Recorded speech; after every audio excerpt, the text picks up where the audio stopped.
Greetings and welcome back to Gopher has a question and I have an answer.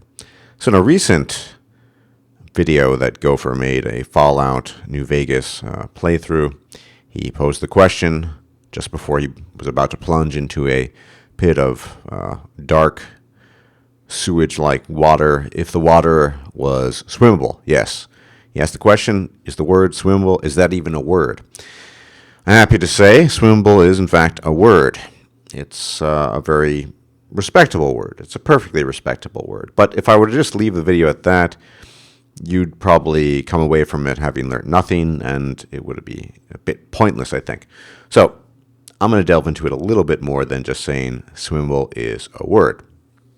Now, the first thing we need to understand is what is considered sound and what is not sound. What is a word and what is not a word. Perhaps more importantly, what is anything within a language? It doesn't have to be a word per se. It can be, well, prepositions. It can be constructions of a bunch of words put together.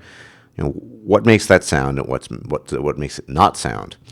And that's a question that is often answered by a term which is used by professional linguists called grammaticality.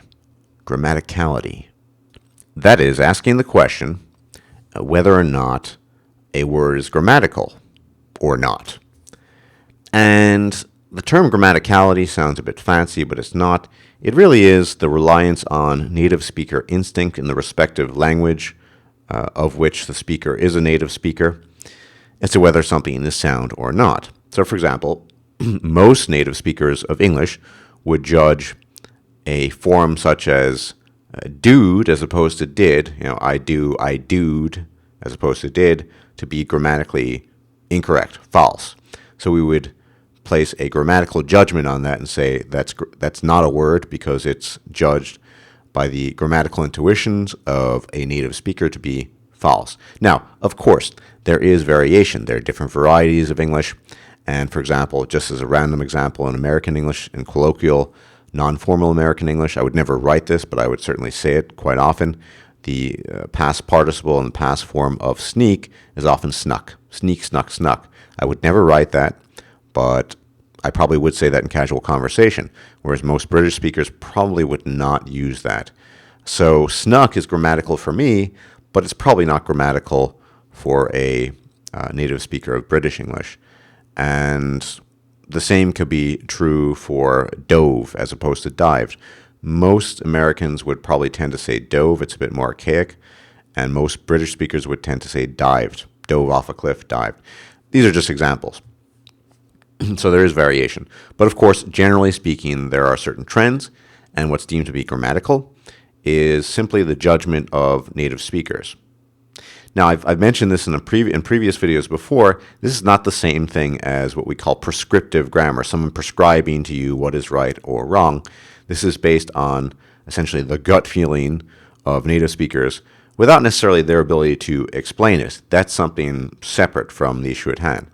So when Gopher said swimmable, to begin with, the likelihood that that was a real word, was quite high because Gopher is a native speaker of English, and he used a pattern that occurs quite frequently in English, that is taking a certain kind of verb and adding the suffix able or able to it. And I'll explain what that is exactly right now. Now, there is a host of verbs that can essentially be made into adjectives of the sort that Gopher made. And this was derived from the verb to swim. Swimmable, killable, likable, readable, hittable. And there's a pattern here. Virtually every verb that fits within this pattern can be turned into an adjective using this suffix. Now, this suffix is actually not a native suffix to English. It was borrowed from Old French during the Middle Ages when after the Normans had conquered England. And French, of course, received it itself from its parent language, Latin. Specifically, if anyone's interested, it is this suffix, this adjectival suffix, as we call it, is derived from the feminine masculine accusative of the third declension class, which probably doesn't mean anything to you. Don't need to pay attention to that part. However, that's where it's derived from, and over time it became a fixed part of the English language, like many things that were borrowed from other languages as well. So you can do this with virtually any verb that fits into this class. And what do I mean, though, by this class? Now, you can't do it with every verb. Notice, for example, native speakers of English, using your intuition without actually understanding necessarily the explanatory basis for it, which I will give you right now in a bit. Swimmable is fine. Likeable is fine. Hittable is fine. Doable is fine. Sleepable, not really. Standable, not really. Liable, not as in liable to, rather, but liable as in to lie down. Liable, not very good. Seemable, no. To seemable doesn't sound good. So you're right there, when you're hearing that, you're going to use your grammaticality intuition to judge whether those adjectives derived from these other verbs are grammatical. And by and large, they're not. I mean, unless you speak some unique variety of English, most native speakers would judge the verbs that I had mentioned, or at least some of them, as to be ungrammatical. And there's a simple reason for this. Now, I need to introduce a new concept. You might have heard of this, you might not have. And this is a concept that is valid for, well, thousands of languages across the globe, and there are actually other categories, but I will stick to English for now. The terms to learn are transitive verb versus intransitive verb. A transitive verb is a verb that always takes an object. That is, to be functional, it needs a subject. Every verb has a subject. And it needs an object. Subject, object. Without it, it doesn't make sense. So hittable, needs an object. You can't just say, I hit. You hit what? I do. And I'm not using do in the emphatic sense as, did you do your homework? I did. No, I mean, I do this. I do the garden work, so on and so forth. So on and so forth.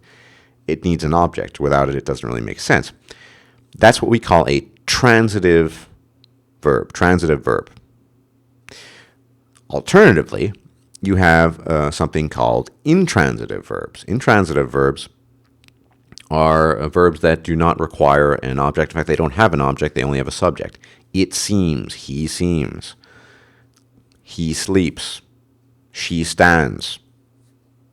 Now, these can take prepositional objects. That's a separate issue. So she stands on the table. But that's something else. It doesn't take what we call a direct object. And quite simply, that is the key to understanding how to, in a technical sense, how you derive these verb-like adjectives that essentially express what the verb would be expressing using the able or able or ible suffix, adjectival suffix. Because when Gopher asks the question, he's literally saying, can I swim in this pond? I mean, swim can take, of course, direct object too. Can I swim 10 miles? I can't, but maybe you can. So you're asking, can you do something? Can you do something? Yes, it's doable. You know? Can you hit something? Yes, it's hittable. That's how that works. Now try that, native speaker or not, with something, a so-called intransitive verb that doesn't take a direct object, such as seem. Can you seem that? No. Can you seem? No, it doesn't make sense. No. Now, you can say, can you sleep on the cot? But that's, once again, a prepositional object. I don't want to get too complex about this, but you can't say, can you sleep that? You can't say, can you stand?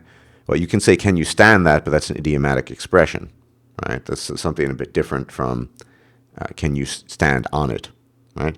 So that's the basic principle. If you have a transitive verb, you can almost certainly make a adjective with the able or able ending with it to effectively express can plus the verb. To download, downloadable. Can you download it? Can it be downloaded? Is it downloadable? Same thing. And these are new ones. Skype. Well, is Skype Is Skype transitive or intransitive? You have to rely on your native speaker instinct in this case. Well, it quite frankly is intransitive. You can test it. Let's Skype. Let's Skype it. That's terrible. Sounds terrible. Are we going to Skype him? We can Skype with him, once again, preposition. So there you have new verbs that have entered the English language fairly recently. To download is a transitive verb, downloadable. But Skypeable? Not really. It's not particularly good. I suppose you might be able to get away with it, but if you trust your grammaticality judgment as a native speaker, then it's probably not too good. And this, in English, will apply to a host of different verbs and the adjectives you derive from them. And so you can only derive those adjectives that Gopher used in Swimmable from transitive verbs. You cannot derive them from intransitive verbs without them making very little sense, if you get my drift, my sense. Now, in English, it's not always clear-cut what's transitive and what's intransitive. That's because English has undergone so many changes over the centuries. And in modern English, many things are just, well, either confused and have just sort of melded with each other. A couple of examples. One prominent example in American English is very few native speakers, unless they're highly educated or pay attention to this, distinguish between the verb to lie, not as in to tell fibs, but to lie or to lay. Now, to lie is intransitive. It's also a so-called irregular verb, although that's not the apt term, really. A so-called irregular verb, it is intransitive, to lie on the floor. To lay is a transitive verb. I lay the book on the table. I lay the ball on the shelf. Of course, place is probably a more common way of saying that, but most people will say I was laying on the bed, as opposed to I was lying on the bed. And this is because they've kind of just become confused, and not the native, well, the speakers, I mean the verbs themselves, they sort of work with each other interactively. And of course, the past tense of lie is also confusing too. Lie. Yeah, he lay on the cot. He lay on the cot for an hour. He was lying on the cot for an hour. Not he had laid on the cot. That's so. That's the same. That's the same principle. Now, you can test this. How can you test that which one is transitive and which one is intransitive? Well, you can use a slang term to get laid, to have sex. That's a slang term. And say, is this person layable? It's not particularly great, but it kind of makes sense. Layable, right? Liable? No. As I'm not talking about being subject to something, being liable to something. So you can use this system, whether you're a native speaker or not, to test whether something is transitive or intransitive. Another prominent example, before I finish this up, is set and sit. These are two pairs that were ultimately derived from the same source. But set is transitive. I set the book upon the floor. I set the candles on the table. Sit, you can use a prepositional object, but you can't say, I sit that. Right? I sit the book on the table. Now, in many cases, Gopher does this. That cynical cynicism does this. Many British people will do this. They'll say, I was sat on the table. That's very typical for British English. Not many Americans would say that. Now, once again, this I was sat implies that sit is transitive when it's not. But here you see how it's kind of over time is blended into, they're kind of this melding of what's transitive and what's not. And as opposed to I was sitting, which technically speaking would be correct. But in British English, I was sat, in colloquial British English, is grammatical. But once again, an example for me, that would not be grammatical. I would never say that, despite having spent quite a number of years in the UK. Just like most British speakers wouldn't say I snuck out the door. Maybe some sociolex variety dialects. But and in some languages, these differences between transitive and intransitive are much clearer. German, for those of you who are either native speakers or have learned a bit of German, things like setzen, which is to set, or sitzen, have very clear definable roles. Liegen, which is to lie, or legen, which is to lay, they have very clear definable roles. And the same thing is in some cases in English. you can see, I guess, leftovers, if you will. So a lot of people will not do this, but so hang, as in to hang someone, to kill him by tying a rope around his neck. He was hanged. That's the correct way, technically speaking, of saying it. He was hanged. And this is a leftover of a distinction between hang in the transitive sense, to hang something up, versus hanging. The painting was hanging, right? If it's transitive, it's probably going to have a regular form. So he was hung, but he was hanged. Another example of basically a leftover from the past of how that works. So, in a nutshell, that's how that works. And going back to the original question, yes, it is grammatical. Swimmable is fine. Anytime you have a transitive verb, such as to swim, can you swim the lake, across the lake? Can you swim 100 miles? You can turn it into a adjective with that ending, and it should work out. I don't think Gopher should have that many doubts as to what's a word or not, at least in that context. So I hope that was interesting and informative. And yeah, I will be uploading this probably in the cafe as opposed to home. I have to see how this internet stick works. It's not particularly great, and it has very severe gigabyte limits. So anyway, thanks for watching, and everyone take care. Bye-bye.